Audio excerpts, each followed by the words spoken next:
Hi, I'm James, And I'm Anthony. and this is Words and Numbers.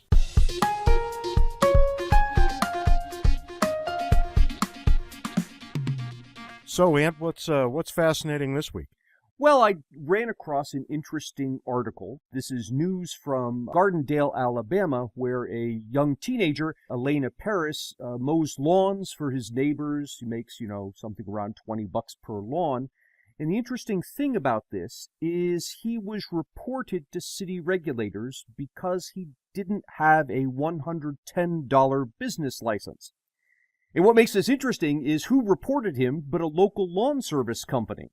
Imagine that. Yeah, who was not happy with him undercutting their more expensive lawn services. And, you look at this and you might say, well, it's just a $110 business license. But if you do the math, if this kid mows, let's say, 2 lawns per week over the course of the summer, charges $20, that's $500 he's going to make. Well, a $110 business license is the equivalent of a 20% tax on this kid. Meanwhile, the lawn service company, if they mow 4 lawns a day, let's say they charge 50 hours, that same business tax is costing them less than 1%. So clearly, this is a tax that at least has the effect, if not the intention, of keeping out competition from the bigger businesses. In other news, Democratic California Governor Jerry Brown signed legislation earlier in October that will punish healthcare workers with a fine and potential jail time if they decline to use a transgender patient's preferred name or pronoun. Now, what's interesting here is that a college student in Michigan has trolled his university over the same thing. University of Michigan sent out a directive to its professors that they must use students' preferred pronouns. And this student, Grant Strobel, decided that his pronoun of choice was His Majesty. Yeah, no, I'm right with Mr. Strobel on this one. And, sooner or later, the people who attempt to regulate the use of language like this are going to have to come up against the First Amendment. And that's going to be a very interesting day at the Supreme Court. So I guess we all anxiously await that. I've got some kind of ridiculous government news myself, and it affects you, I'm sad to say, Ant, because residents in 9 states are soon going to need passports to fly. Yes. Even if they're only flying domestically. Because the TSA will no longer accept driver's licenses from anyone in the following states: Kentucky, Maine, Minnesota, Missouri, Oklahoma, Pennsylvania, South Carolina, and Washington. And this begins on January 22nd, 2018, as part of the Real ID Act of 2005. So if you want to travel, Ant, you're going to have better government-accepted travel papers. I leave everyone to try to figure out what that means and what that's kind of like. In more interesting news, Arabic characters spelling Allah and Ali have been found in Viking funeral clothing in Sweden, which raises the question of the influence of Islam in Scandinavia quite some time ago. And apparently, Vikings traded with the Arab world, but this suggests a deeper cultural exchange than mere trade. I know we don't often say mere trade, but mere trade. And, by way of context, the trading occurred until about 1100, and now DNA testing will follow on the remains that were found to see if there was any interbreeding, which I think is just fascinating. We always think of the Vikings as an insular group of homogeneous, pure people, but no, turns out not to be the case at all.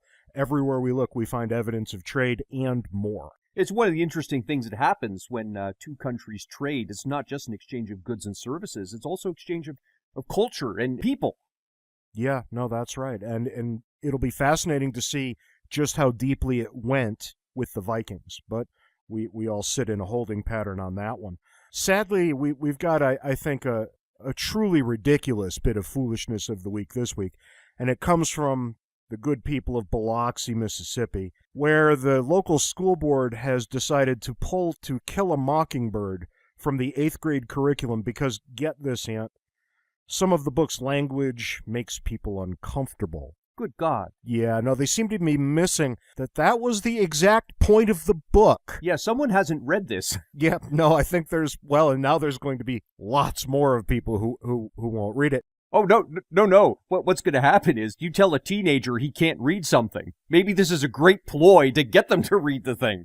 I don't know about that. I guess that remains to be seen. A lot of people are reporting that this is a ban on the book. It's no such thing. The book will still be in the library for anybody who wants it, but it won't be part of the curriculum anymore. And for my money, I think that's a very, very sad thing. Very few books should absolutely be in an 8th grade curriculum. I think there's a lot of room for interpretation and choice here, but this is one of those few that should really be there. And now, of course, they're taking it out.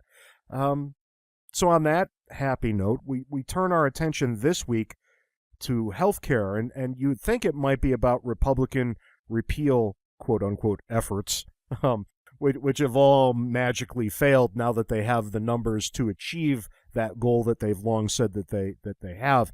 But no, we want to talk about something else. Maybe drill down a little deeper and get to where the rubber meets the road on this one. Healthcare, Ant, is extraordinarily expensive, and it has been for quite some time. Right. Yes. And, just to throw a little bit of context out there for everyone, how expensive has it become? Well, we can kind of tell you. Since 1967, the price of healthcare has increased 1,500%. And to put that in perspective, in the same exact period, the price of non-medical consumer goods have risen 600%. So about 2.5 times. That's actually pretty expensive when it comes right down to it, in relative and absolute terms. So, how did we get here? This becomes the interesting question. And this is a question that few people ask, actually. Yeah, no, that's right. And frankly, I never really asked it until we started to go through some of this stuff for today. I was dimly aware of some, not at all aware of some of the rest, but maybe it bears us some good to go through a couple of the things that led to here, because it's really actually quite interesting. Healthcare, the problem with healthcare didn't start with the Affordable Care Act. It has a long-standing history in these United States, and some people are going to be, I think, awfully surprised by what happened along the way. Until recently, most of the costs of healthcare have been obscured because of how people actually get their healthcare coverage, and that's through their employers, more or less, by and large, in the United States. Right. But nobody really ever stops to ask, why is it that I get my healthcare from my employer? Right. I think of all the things you don't get through you don't get your car insurance through your employer or your house insurance. No, that's right. I don't get my food from them, but yet there is food in the fridge upstairs. So why is it that we get our health care and expect to get our health care from our employers? And come to find out, there's a very clear and reasonable answer to that question. Prior to World War II, here's the shocking part, Ant, most Americans paid for health care out of pocket. Right. There was little insurance. This was just something you pay for. And that's right. And what insurance there was, and there was health insurance prior to World War II when most people were paying out of pocket. But at that time, the insurance that did exist really was insurance. It wasn't coverage. And there's a difference between these two things, right? Coverage takes care of the costs. Insurance insulates you from catastrophe. Yep. And healthcare insurance prior to World War II was an insulation from catastrophe. But during the war, a strange set of things happened and set us in motion that led inexorably to where we are right now. And the first big thing that happens is we had wage and price controls during World War II. Now, nobody really likes wage controls, right? It's a ceiling on wages. Wages cannot increase during the time that the controls are in place. And at the time, many labor groups threatened to strike in order to get better wages when they were frozen in place. And this led to the Wage Labor Board exempting employer-paid health benefits from wage controls and income tax. Tell the people what that's going to mean, Ant. Basically, what's going on here is the workers want more compensation, and the only way to provide it, given that there are wage controls in place, is for the compensation to come some other way. So one way it can come is for the employer to say, well, look, how about if I offer you some health insurance, which is not really wages. It's this other thing. So it doesn't fall under the wage control laws, but it's something I can give you to make you, to entice you to come and work for me, or to, make the unions not go on strike because now they're getting something more. And so lo and behold, we have businesses offering health insurance. Yeah, that's right. But the government gets right behind this, right? This is an idea that everybody can support because it doesn't look like there are any losers. It doesn't look like there are any losers. And, the government takes wage control and income tax off the table, right? This is just exempt. And then it goes one step further.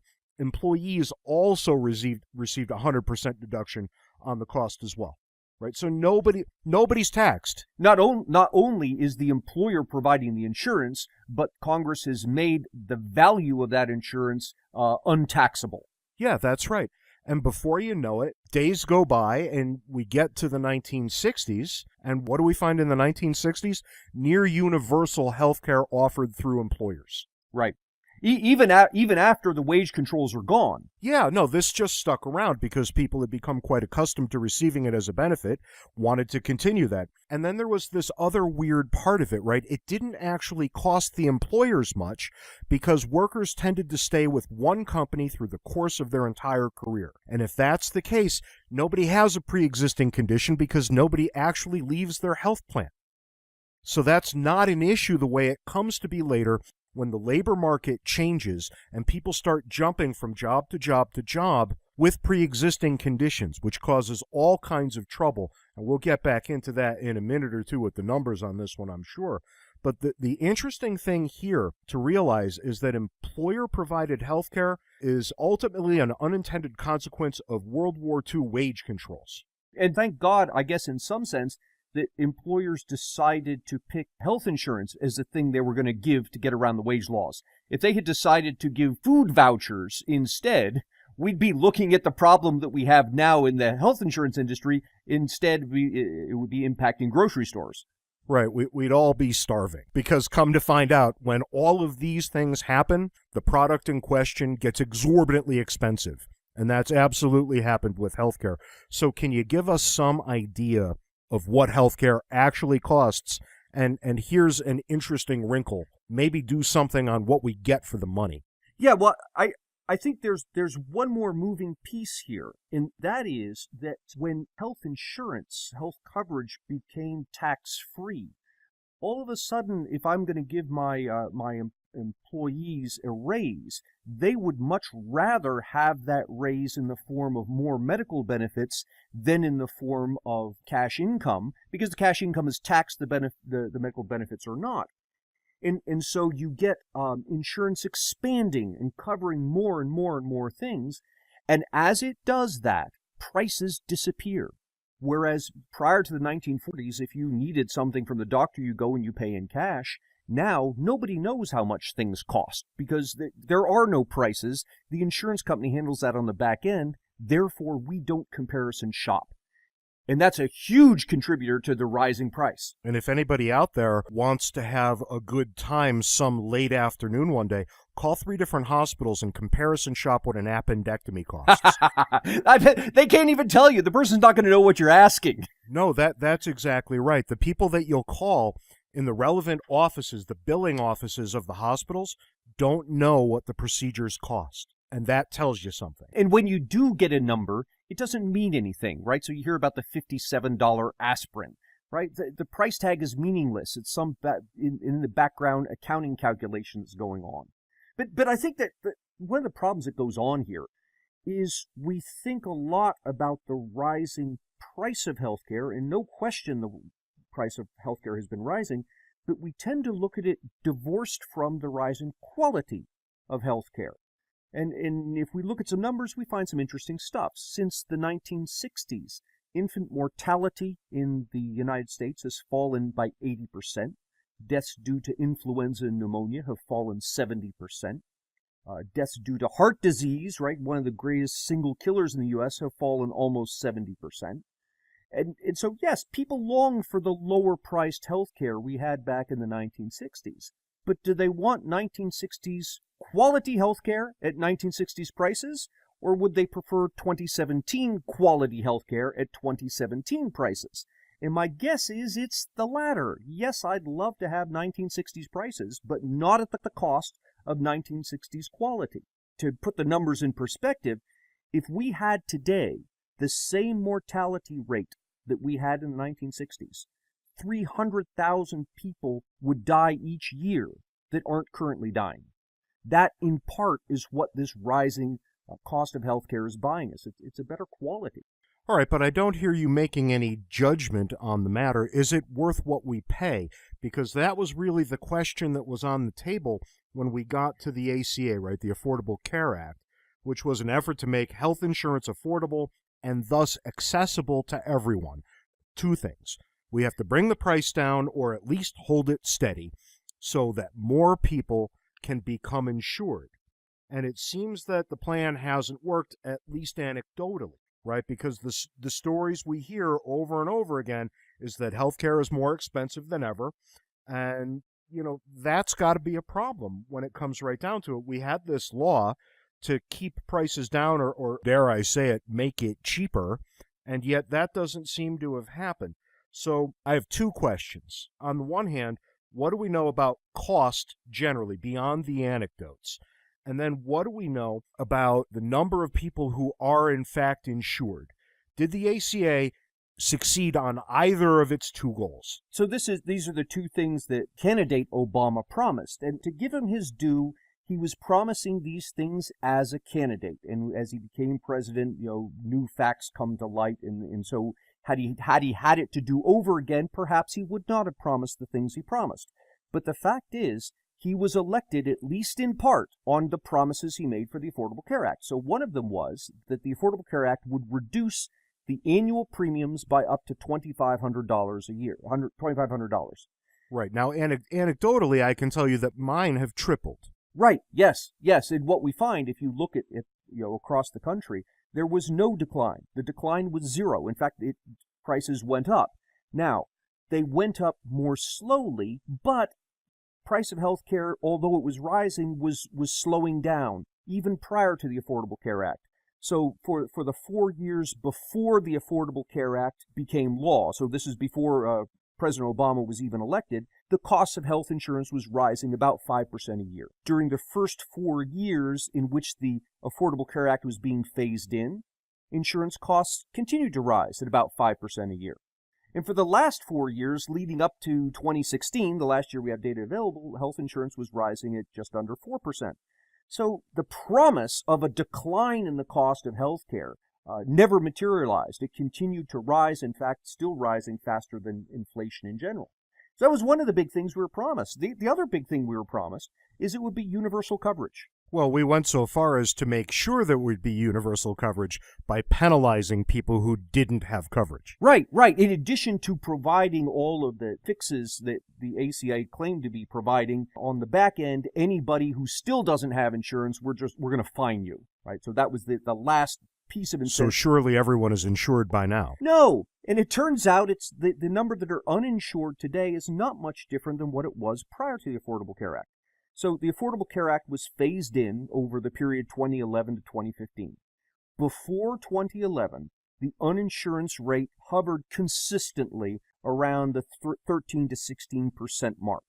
Now, the interesting thing about that is those figures come from the Census Bureau, and the Census Bureau comes up with those figures by conducting surveys. It calls up people at random and says, are you uninsured? Anybody in your household uninsured? And part of the problem with that survey is that subsequent surveys discovered that 1% of Americans were actually eligible for Medicaid or SHIP, the child version of Medicaid, which means that although they were eligible but they weren't enrolled, and therefore they did not have insurance, because they were eligible, if they had gone to a hospital with some emergency and they need to be cared for, they would immediately be enrolled by the hospital, and that coverage would be retroactive. So although these people, on the one hand, are saying in the survey, yes, they're uninsured, for all practical purposes, they actually were insured. There's another 2% who claim to be uninsured that subsequent surveys indicated they actually just misunderstood the question. What they meant was they don't have private insurance, but they were covered. So what's the actual number that we're going to get to once we're done subtracting all these things? Well, there are several nuances like this, and if you separate all these little pieces out, what you find is that prior to the Affordable Care Act, so prior to 2011, it was around somewhere between 8% and 11% of Americans were actually uninsured. Now, fast forward to today, or to the latest data that's currently available, And what we find that it's about, depending on who you talk to, the IRS says the uninsurance rate is 14%, which is even higher than what it was prior to the Affordable Care Act. The Census Bureau claims that it's around 8%, 9%, which is about what it was prior to the Affordable Care Act. So here we have the second thing we were promised, universal coverage. Not only do we not have universal coverage, but when all the dust settles, there really is not much of a change. So really, on that side of the equation, it's functionally a wash, and on the other side, it's more expensive. Yeah, well, Thomas Sowell had a great quote when talking about the Affordable Care Act. He said, look, all right, health insurance was expensive before, but imagine how expensive it's going to be when you have to pay not only for the insurance, but also the government bureaucracy necessary to manage it. And that's effectively all the Affordable Care Act has done.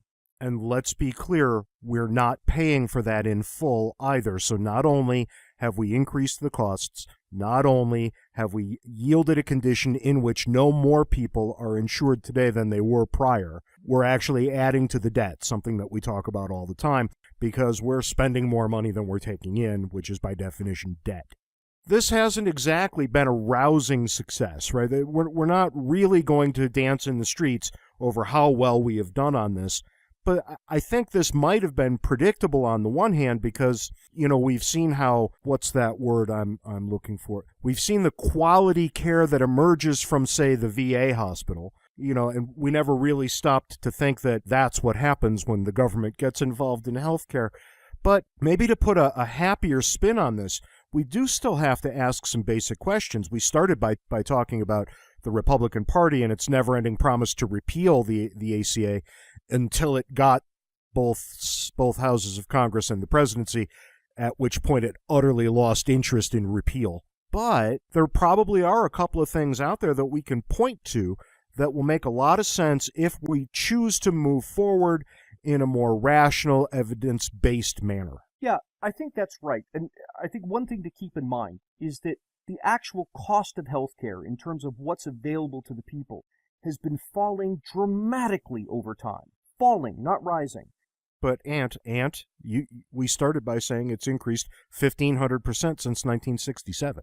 Well, it has, but that's the price of the healthcare. If you adjust for the quality, all of a sudden you see a different picture. I'll give you an example.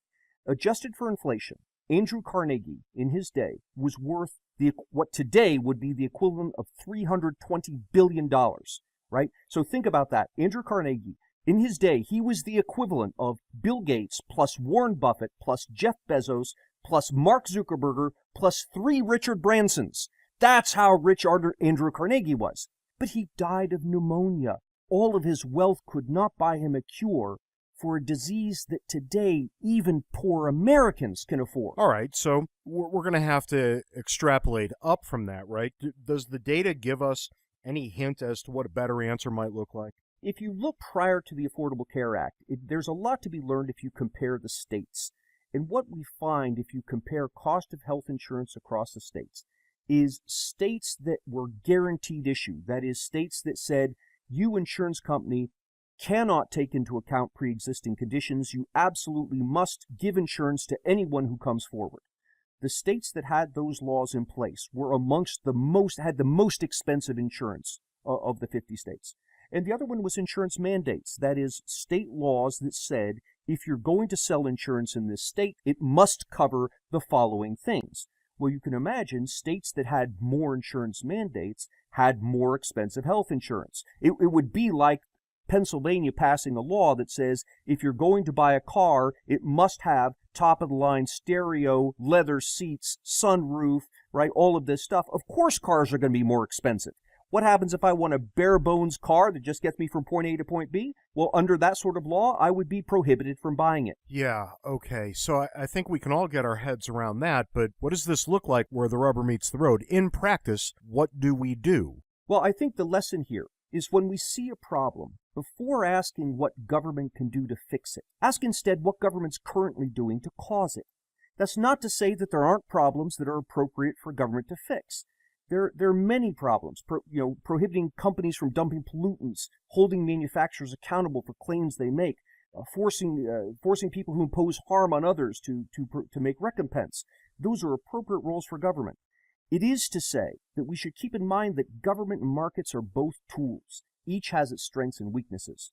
The first step to solving problems like pollution or poverty, or in this case, the rising cost of healthcare, is to know which is the appropriate tool for the job. And sometimes the correct tool is a mixture of the two. When we use the wrong tool, and I believe this is what happened with the Affordable Care Act, we actually make the problem worse.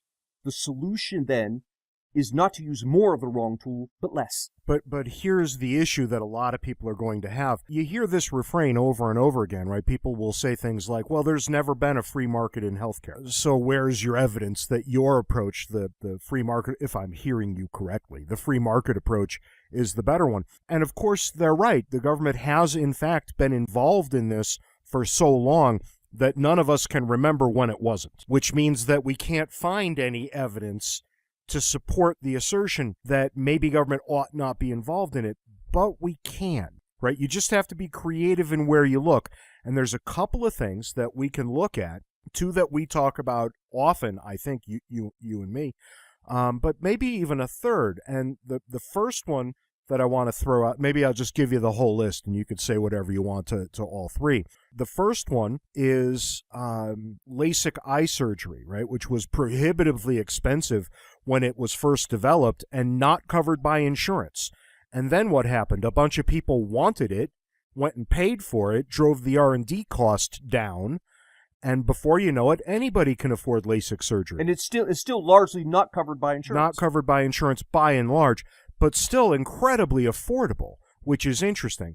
The second thing I think is somewhat related to the first, and it's certain forms of cosmetic surgery, which are not covered, and I don't really want to get into the big long list of things that are and are not covered for the various reasons, but there are a raft of cosmetic surgeries that are purely elective and purely out of pocket, and they have gotten progressively less expensive over time, which is exactly what you would expect to find in a thriving market. It's exactly what we find with all sorts of other things that are heavily dependent on technology. Yeah, no, that's right. And then if you want to look at something that's maybe even a little purer in its own way, I often talk about a form of insurance that's not regulated at all by the government, that is purely voluntary and private, and it's health insurance for pets. As a dog lover, I always have this option of paying out of pocket to get my pup taken care of at the vet, or paying out of pocket for an insurance policy, which will cover a good portion of it.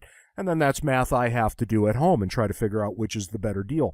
But because I have to figure out which is the better deal, they're actually on both sides of that equation pretty good deals. So these things kind of point us in a direction, don't they? They do, and the direction is one of, and we find this repeatedly, it's one of government restricting its role to the referee, to make sure that nobody is taking advantage of someone else through fraud or through imposing of costs, but otherwise staying out of it. Because particularly with something as complex as healthcare, this is not something that legislators can get their heads around. It is just impossible for them to design a system that can work well.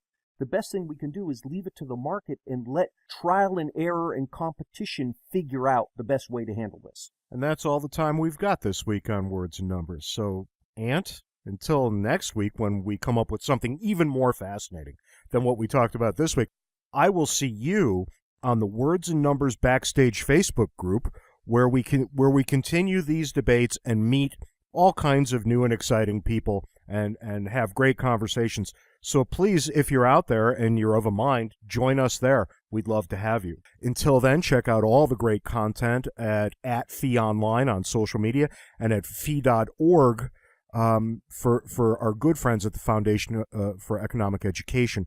Until next week, Ant, have a good one. See you next week, James.